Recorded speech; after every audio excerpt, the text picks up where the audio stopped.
সাবেক আইনমন্ত্রী আনিসুল হকের ব্যক্তিগত সহকারী আলাউদ্দিন বাবু ও ভগ্নিপতি আমজাদ হোসেনের বিরুদ্ধে ব্রাহ্মণবাড়িয়ার সীমান্ত এলাকায় পাহাড় কাটার অভিযোগ রয়েছে। গত এক বছরে 15টির বেশি ছোট বড় পাহাড় কেটে মাটি বিক্রি করে হাতিয়ে নিয়েছেন কোটি কোটি টাকা। এ বিষয়ে অন্তত 10টি মামলা হলেও কোনো মামলাতেই সাবেক মন্ত্রীর ব্যক্তিগত সহকারী ও ভগ্নিপতির নাম নেই। ব্রাহ্মণবাড়িয়ার কসবা উপজেলার গোপীনাথপুর ও বায়েক ইউনিয়নের সীমান্ত এলাকায় রাতের আঁধারে ভেকু যন্ত্র দিয়ে ছোট বড় পাহাড় কেটে মাটি নিয়ে বিক্রি করা হয় ইটভাটায়। গোপীনাথপুর ইউনিয়নের পাথারিয়াদার, কাজিয়াঠুলি, মানিককুমুরি ও মধুপুর এলাকায় পাহাড় সবচেয়ে বেশি কাটা হয়েছে।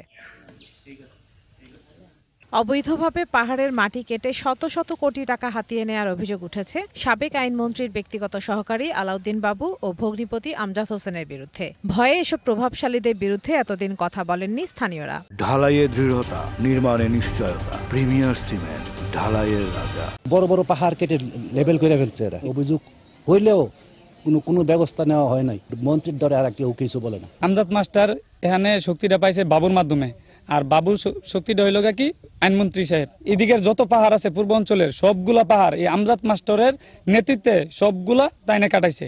তবে আনিসুল হকের ভগ্নিপতি তার বিরুদ্ধে আনা পাহাড় কাটার অভিযোগ অস্বীকার করেন। না ভাই, আমি এগুলোর সাথে জড়িত না। মাস্টার মানুষ বুঝতেই পারে, বলতেও পারে। আছে না, সবাইকে আমাদের বন্ধু শত্রু আছে না। পরিবেশবাদীদের অভিযোগ, কসবা সীমান্তে পাহাড় কাটা বন্ধে একাধিক ফোরামে দাবি জানানোর পরও কোনো উদ্যোগ নেওয়া হয়নি। রাজনৈতিক শেল্টারে কিন্তু এগুলো হয়েছে। ওখানে যে অভিযানগুলো আমরা দেখেছি, মূল আসামিরা যারা এটার পিছনে জড়িত তাদের কাউকে কিন্তু অ্যারেস্ট করতে আমরা দেখিনি। পাহাড় কাটা বন্ধে নিয়মিত অভিযান পরিচালনা ও একাধিক মামলা করার দাবি সংশ্লিষ্ট দায়িত্বপ্রাপ্তদের।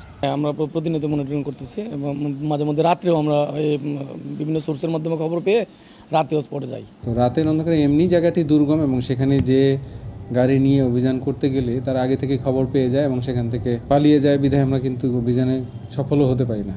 তারপরে মোবাইল কোর্টে ইতিমধ্যে কয়েকবার অভিযান পরিচালনা করা হয়েছে। পাহাড় কাটা ও পরিবেশ ধ্বংসের সাথে জড়িতদের দ্রুত শাস্তির আওতায় আনার দাবি স্থানীয়দের।